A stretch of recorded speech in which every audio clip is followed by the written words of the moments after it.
Okay, so thank you so much for agreeing to discuss all things CBD and Warfighter Hemp related. You founded Warfighter Hemp yourself, so tell us a little bit about the brand and your mission. Sure.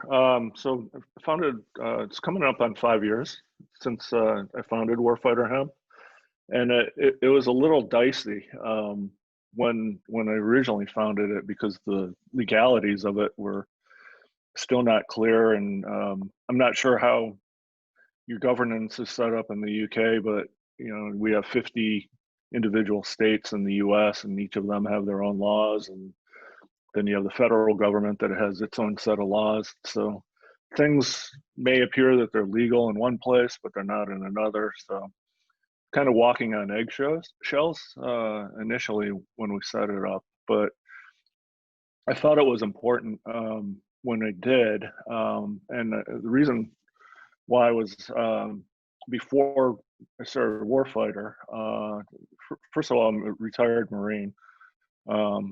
Was deployed in Iraq in 2004. When I came back, I was assigned to work issues for severely injured veterans coming back from Iraq and Afghanistan.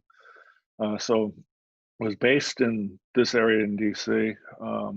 Spent a lot of time at Walter Reed, which was the main Army National Medical Center. But I also traveled around the country to the other military hospitals and Veterans Administration hospitals where we had veterans being treated.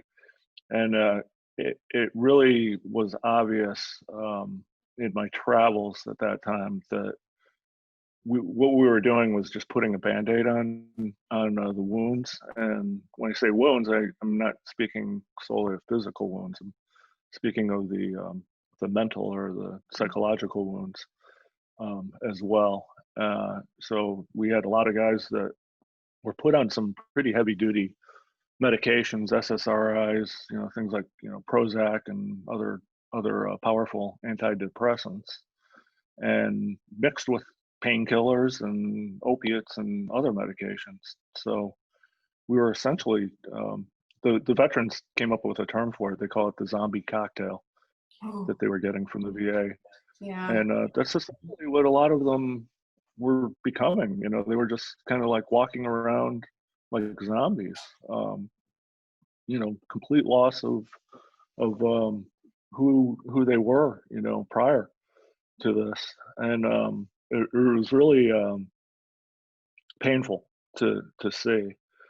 Uh, so this is like I don't know, 2007, 2008. I I through various nonprofits and whatnot that I was affiliated with at that time. I was out of the Marine Corps.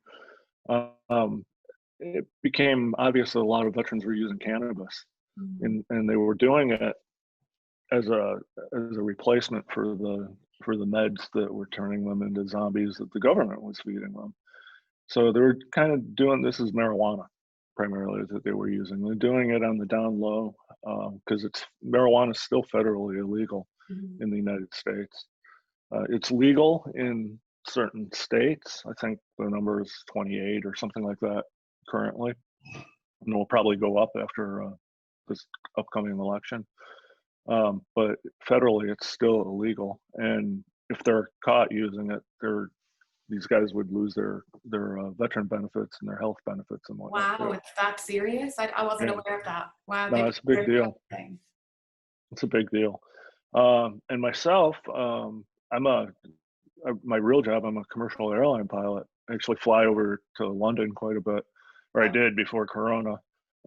But I can't go anywhere near marijuana because the drug testing that we get, if I had, I'm scared to say the word marijuana because that might trigger a positive test. I mean, it's yeah. really low threshold for aviators. So I'm not a user of marijuana, but I definitely saw the benefits of it. Fast forward another couple of years from there, and I've got some friends who are in Colorado from the Marine Corps, and they started educating me about CBD. That hey, there's this other thing. It's got all the all the health benefits, or the mental benefits that the veterans are getting out of marijuana.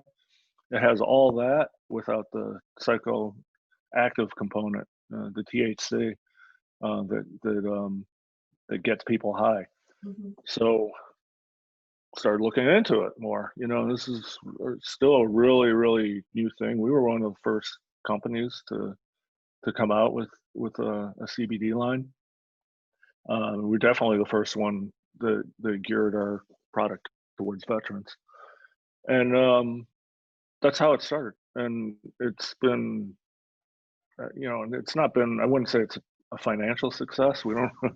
we have a problem of giving away too much of our money, but it's been an emotional success because we've got so many men and women who are off of those medications and who are back to their normal selves, from using CBD instead. And I think that's something that we often kind of forget to talk about when we're talking about the benefits of CBD. Anti-inflammatory is the first thing that, a lot of people will start talking about, the physical kind of benefits, the therapeutic benefits to you on the inside. Yeah. But I think what you're doing and the kind of work that people such as yourself are doing regarding things like PTSD and the mental impact, that people have been through some sort of trauma in their past, and they're taking a plant extract that might be able to help them. Yeah. Did you ever think you would be doing this kind of work when you look back on your previous job? That I would be selling cannabis, that I'd be a drug dealer? No, it's like the last thing I thought that I would be doing, with my free time. But and it's funny, because like on the nonprofit side, we're using the profits. Like last week, we bought a $18,000 wheelchair for a veteran in Houston. He's now a police officer, an aviator. He was a helicopter pilot for the Houston Police Department, and he had a crash, and his co-pilot unfortunately died in the crash, and he was paralyzed. But we bought this, amazing all-terrain wheelchair with the profits from selling weed. So selling weed to. Tell me a little bit about the nonprofit side to what you do, because I read that you do donate profits to the nonprofit kind of mission that you have. So tell us a little bit about that and the kind of work, such as. Yeah, we were donating 50% of the profits. We had to knock that down because our profits are.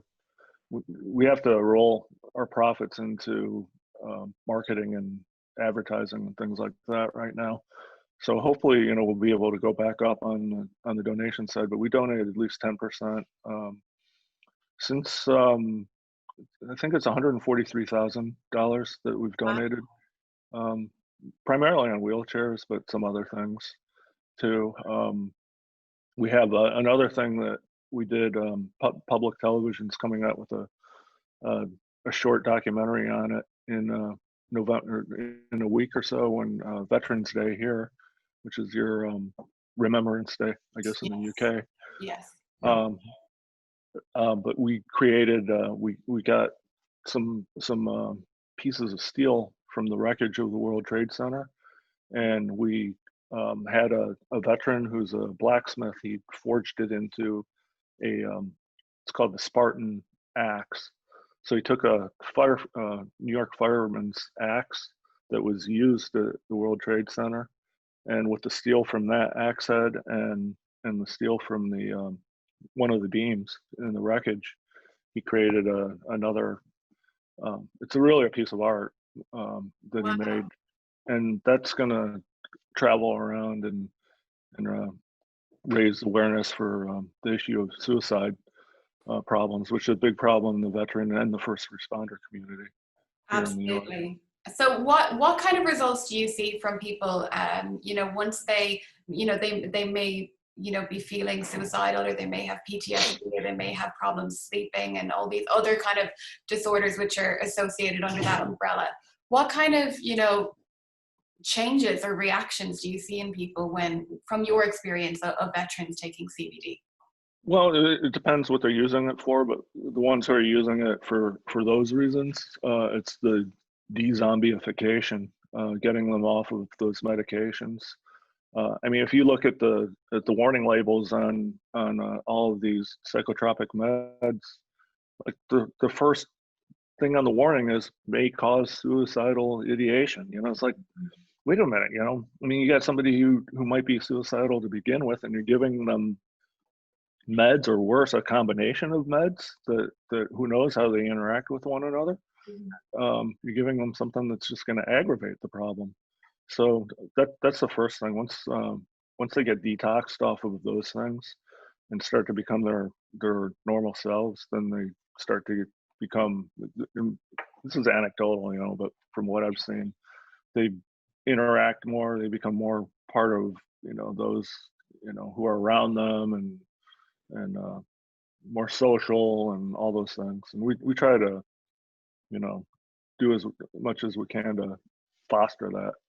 Absolutely. So, you know, it's no secret that, or no surprise to anyone, that there is a bit of there is an opioid crisis across the US at the moment, and it's probably spanning back decades and decades and decades of overuse or over prescribing, or reaching for the prescription pad too soon for pretty much everything. Oh yeah.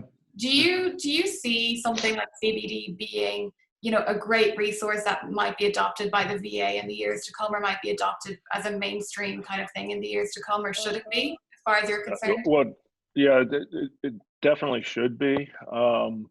We've tried. I live not far from the Capitol, and I've gone up, and I personally know 2 or 3 congressmen, and I've visited dozens of congressional offices, knocking on the door saying, hey, you know, we drafted a piece of legislation to make, because because yeah, can I back up a little bit on Yeah, of the course, law go again? for it. Okay, so Yeah, go for it.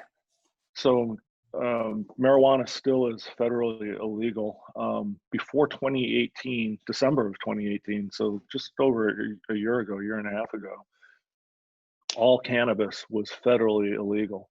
So the VA couldn't touch CBD or anything.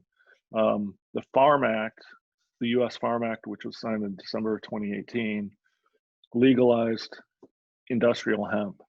It didn't really change anything. The plant is the same, but it classified the THC content. So anything that's below 0.3% in the plant and its derivatives federally now are legal, and they're classified as industrial hemp and not marijuana. So you have the same plant, you know, but depending on how heavy the THC content is, you know, one's illegal, the other is legal. So all our products are federally legal now. Now the states are, you know, going back and forth. Some of the states, most states it's legal also, but some of the states are back and forth on whether CBD from industrial hemp is legal or not. But that's a state issue, not a federal. The big thing was the federal. So when that changed, then legally the VA can study CBD and the fact that CBD has on veterans, both for pain management and for benefits for treating PTSD and other mental ailments. But they're not doing it, you know. And you know, as much as I pound on the doors and whatnot, nobody seems to be listening. It's still, people still conflate hemp and marijuana is the same thing. And even our federal lawmakers, those that we elect in Congress, many of them, I don't think many of them realize that it's federally legal. And you mentioned there that you know you've done the knocking on doors. You're you know, there's yourself and lots of others across the states who are actively, you know, being activists or advocates for this, for the betterment of people who, you know, you served with, and who put their lives on the line for their country. So what do you think it would actually take to get that across the line? Is it stigma that's stopping people from a willingness to learn, or what is your take on that? Well, it's probably 3 things. One is we got this, you know, crazy out of control news cycle in the U.S. So, you know, getting the VA to study CBD is probably like way down on the list for our lawmakers right now. there's stigma for sure still, and then ignorance. I think ignorance is the biggest hurdle to overcome. And doing things like we're doing right now, doing interviews, trying to get news stories out there is the best thing to do. I mean, ultimately, I think the only way that we're going to affect the change is to get enough people, you know, jumping up and down and screaming, and enough interest from the media to make the change, because the lawmakers are not going to do anything on their own, you know, unless they're pushed into it on the matter. And this year in particular has pretty much been a write-off for, you know, getting agendas across the line as well. So we've kind Yeah, of lost a year on these things. I Absolutely. think so. Yeah. Is there anything you'd like to tell us more about from a warfighter kind of side of it, from the brand, how people can get in touch, what people need to know about your products, and how people can learn more about what it is you do or get in touch with you? Well, and our website is the best resource for that. It's warfighterhemp.com. We also have a Facebook page, a private Facebook group, and it's private, so you know you can remain anonymous and not worry about, you know, anybody intruding in it and whatnot. But that's, we probably got 5,000 users on that, and they're all customers, and they're probably the best resource that I would point people to. I mean, it's better to talk to other people that are using it and asking them what they're using it for, how they're using it, than to ask someone like me who's trying to sell you something, I think, because, you know, I'm going to tell you, get the best, you know, the strongest and most expensive product, you know, because, you know, But you're right. that's, It is kind of word of mouth and people sharing, you know, their anecdotal evidence and their stories of how something yeah, works. absolutely. That kind of spreads Yeah. the message. Well, it was Yeah. really, really interesting speaking to you. Thank you for joining us for CBD Live. And Yeah. One other thing I'll add, if you got anybody who's interested in opening a UK affiliate for Warfighter Hemp, you have a lot of veterans through the nonprofits. You know, we've helped, gotten 4 wheelchairs for British soldiers. One guy, Harry, was a Gurkha. Um, Over the years, double amputee, great guys. I still see him from time to time when I come over to London. But there's definitely a need in the UK for this as well. absolutely. And that's something that when we were doing our over and back and setting up this interview, that's what I mentioned to kind of on the email chain, was we don't really have a version of Warfighter Hemp here, and we have a lot of advocacy for CBD for various different things, and regulation is the main thing on everyone's on the tip of the tongue at the moment here. We're going to come and see that next year, but from a veteran's point of view, we don't really have the same sort of advocacy. I don't see it personally, you know, and I hope that's something that can change here. We also just came out with a CBG product. Oh. So in the cannabis plant, there's roughly 150 known cannabinoids. There's probably more than that, but those are the ones that have been identified. CBG is the first one that is born in the plant, in the flower, and from CBG, then you get later on in the plant's development, the flower's development, you get THC and CBD, CBN, all the other cannabinoids that are in there.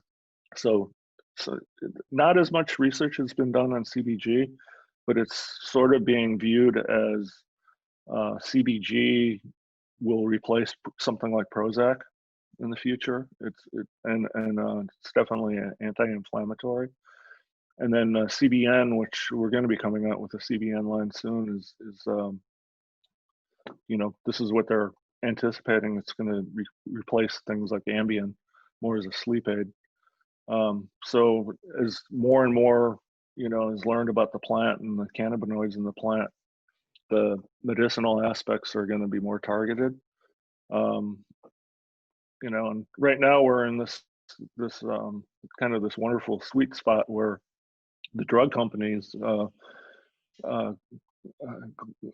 Glasgow, it's not Glasgow, or GW Pharmaceuticals is the big one in UK that does Epidiolex.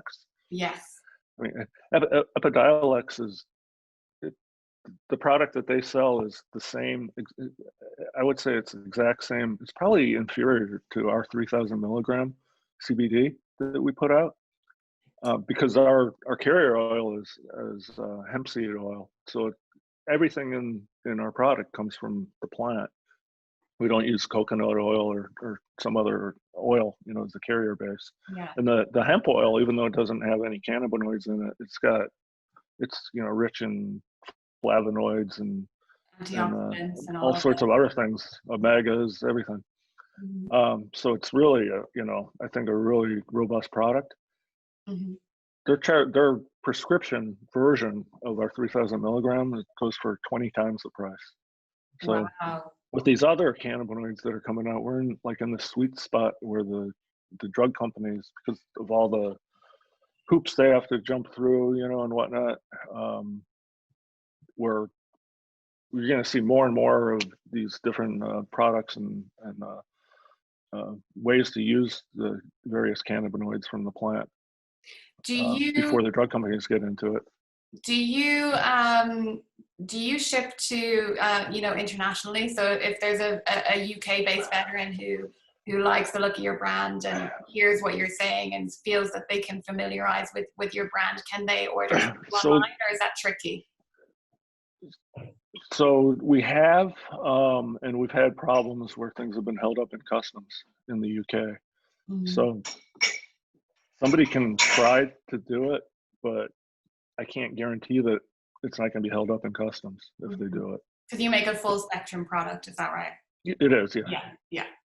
Yeah. I've heard of that trouble before with US brands shipping into the UK. No, I was just curious. I was really curious. But it's really, really interesting to speak to you and to hear about your background and how you've ended up doing what you're doing now.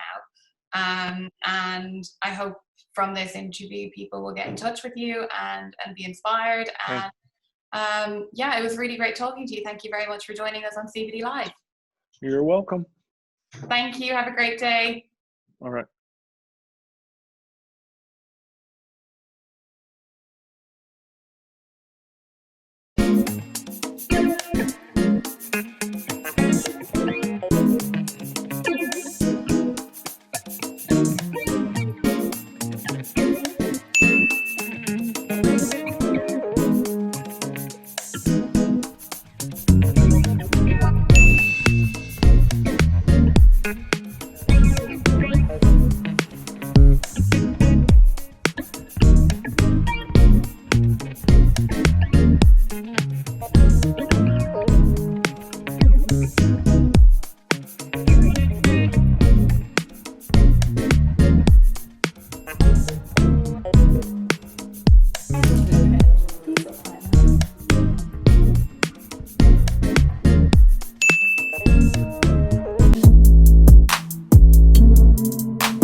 CBD is everywhere. Everybody's seen it, everybody's heard about it. Whether you're talking to your grandmother or your young niece, they all know about CBD.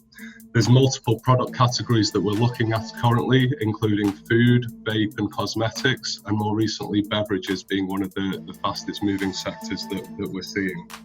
But what's next? Cannabis is a very complex plant with over 300 compounds within it. Studies are limited. We've found that there's multiple benefits to the plant, and there's a lot of interest in it across the world as both a medicinal product, a health and wellness product, and also a recreational product.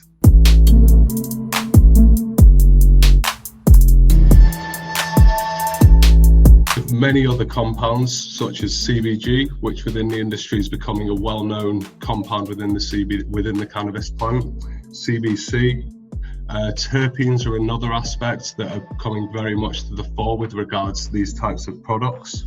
We're seeing products that are being developed with higher bioavailability, and we're also seeing products that are infusing together different adaptogenic herbs, vitamins, minerals, all for the health and well-being of people within the sector, people that want to use these products. For the consumer, the education's reasonably limited. Health claims are not available on products due to the fact that we haven't got the necessary studies, but people are seeing a huge benefit and taking a huge interest in this wonderful plant.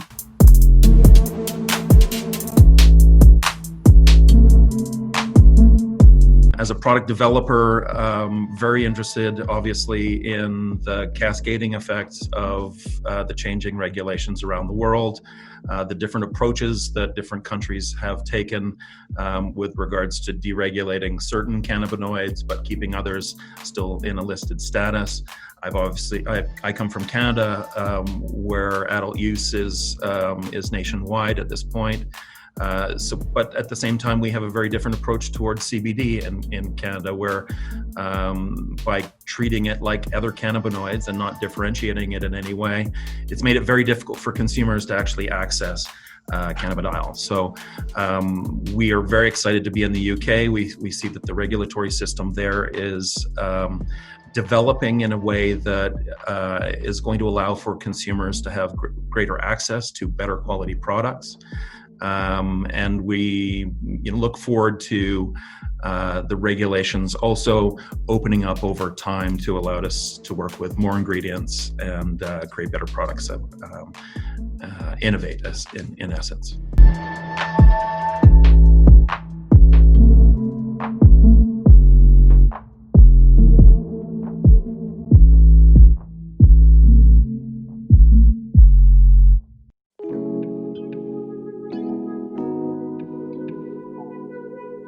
How, from a kind of personal point of view, how has CBD and kind of the medical side of cannabis, I suppose, helped yourself personally? Well, it completely changed me. I mean, I was bedridden. I was out of action. I was one of these people who may have been heading for years and years of no change, and it really scared me, and it's kind of traumatic, the stories I hear now of people who are still stuck in that situation that I managed to get out of. So it's great to see how things have developed on the access line and for medical across the board.